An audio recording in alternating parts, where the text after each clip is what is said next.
messaging, games, video calling, libraries, law libraries, general prison notices, and podcasts. They have different little podcasts on there, listening to music. But when you come back to Ad Say, this warden has implemented a program or a policy that's not even within the regulations to strip the inmates of this very item that can really keep them preoccupied. These inmates need attention. The mental health need psychiatric treatment and attention in order to address and somehow perhaps resolve some of the issues that these inmates have. It's not just being in the hole. There's some people who, lose family members. There's people who are lonely. There's people back here that been in prison for a long time. There's people back here for an entourage of issues that are not being addressed. It's all being clumped into, who's crazy and who's not. And, that's all they're looking at, who's crazy and who's not. And, it's a fact. This warden, as opposed to trying to help deal with the problem, he's creating a lot of these problems. Mm-hmm. This warden here in this prison, he comes in here like he's the new sheriff in town, and he has this mentality, where, this call and your telephone number will be monitored and recorded. He's going to deal with the inmates, I'm going to deal with these guys, they're gonna get it right, on his shift, But the thing is,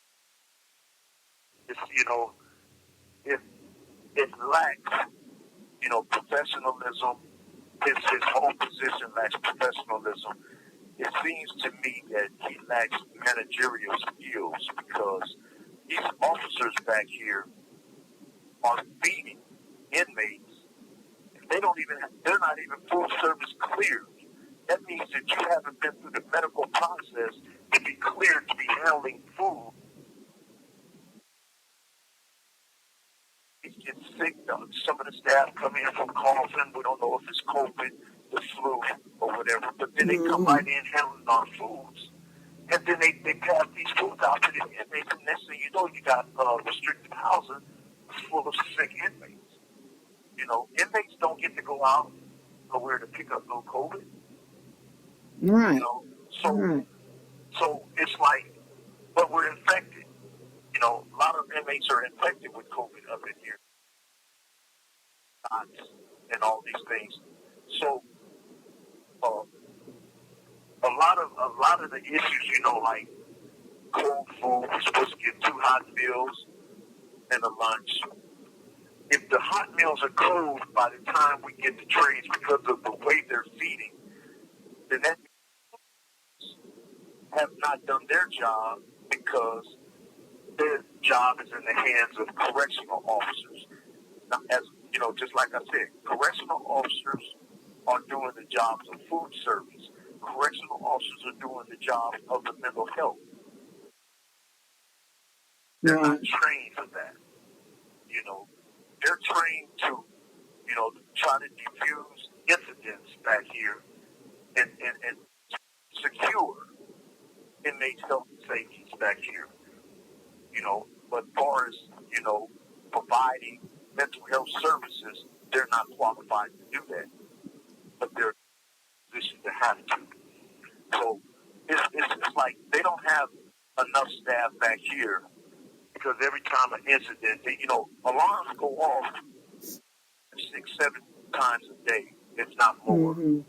And every time these alarms go off, they got to either talk into going back in the cell, which they do a lot of that. They manipulate the situation and they talk to the inmate and talk him down. You don't really want to kill yourself, right? Oh man, we'll see. Okay, we're gonna bring you something, and you're gonna go back to your cell. Yeah, okay, yeah, because I'm hungry. Okay, well, this is a direct conflict with mental health treatment, because if the inmate is hungry,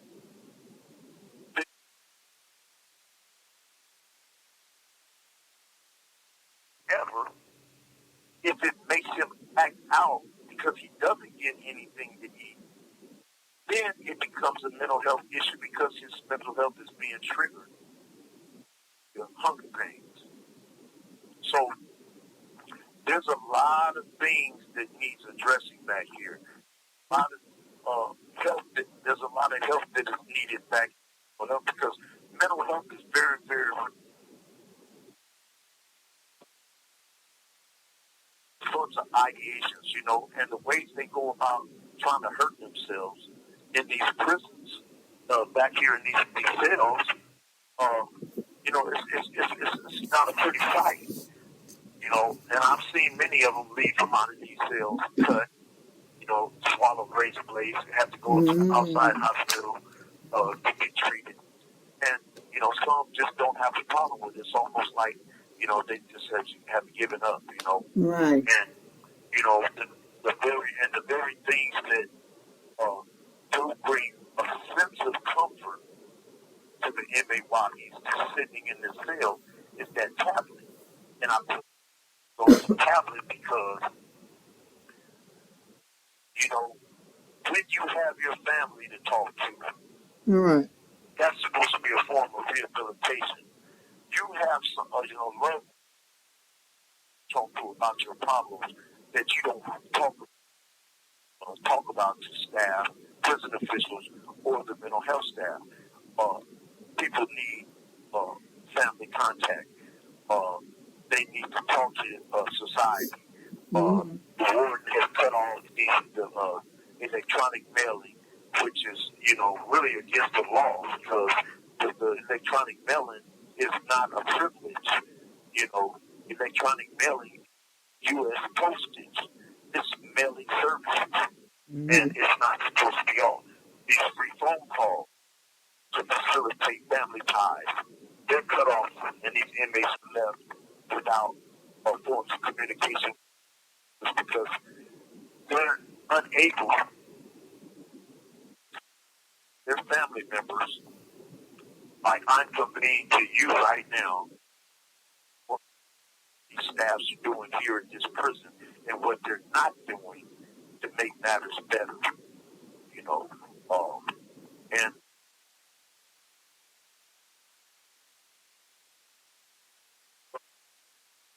a lot of injured inmates back here. There's a host of them that are suicidal, and it's no telling. Every single day and all night you hear the scream and hollering, and and it goes unaddressed. Yeah. At night you only have one person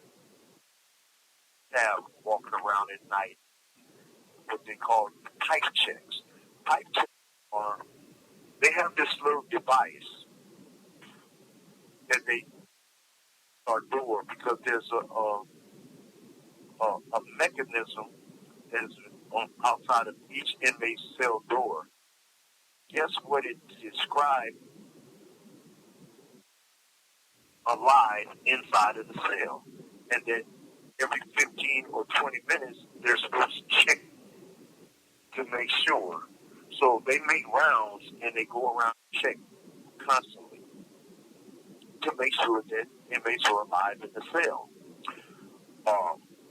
And that is the only person. Now, during second watch and third watch, they're equipped with prison officials that conduct and running showers and all that. And they have groups. They have mental health groups that that are available. And a lot of people don't go to them, I guess, because of the process.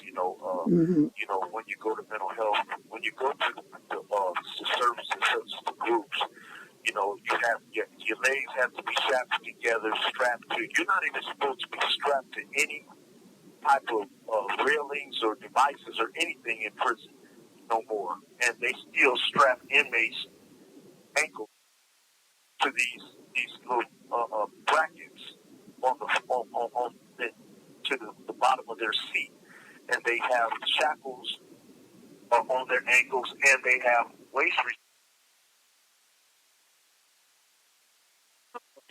Telephone number will be monitored and recorded. so you're fully shackled Mm-hmm. while being in this group, and you're attached to this chair.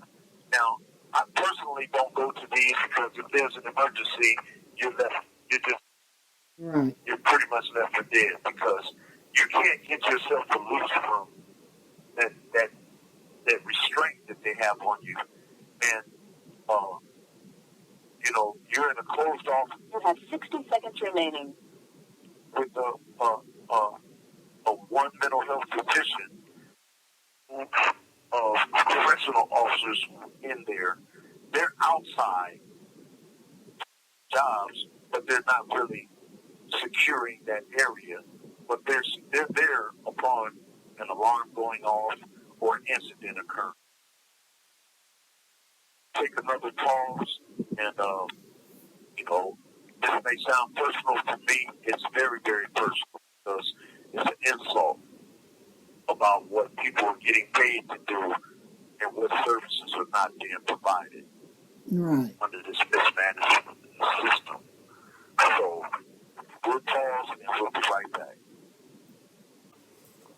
We're back. Clarence, I just want to say this. You just before we took that little pause, you said that this was very personal to you. Because what I'm understanding, because it affects not only the people around you, it's affecting you in a serious way. Like, I'm listening to this and saying, "Oh my goodness!" When I worked in juvenile hall, I sometimes they kept mental patients in the infirmary, and sometimes I worked over there on relief shift or something. And what you saying, I seen it, but it was children, and but they kept it clean around there. But the feces and all the stuff being thrown at people, all that was real, real. And so Yes. when people are having these challenges within themselves, and then you are creating an environment that is working against the solution, or working against them getting better. There was a study done, and I just seen a little bit of it, and because I like to kind of look up some things sometime, when we're getting ready to have the podcast. And they did this study, and this thing was dated July 25th, 2023. So that was just this past summer. And they talked about the prison environment. I'm just going to read this last statement that I kind of copied. It said the prison environment can be inherently damaging Call and to your telephone number will be monitored and recorded. damaging to mental health due to the consequent disconnection from family, society, and social support, loss of or diminished meaning and purpose of life, fear of victimization, increased boredom, the discomfort of surroundings, overcrowding, and punitive process. So that was just the end of their comment one of the doctors made. And I was reading that, and I was like, but this study was done on people that did not have mental issues before entering into prison.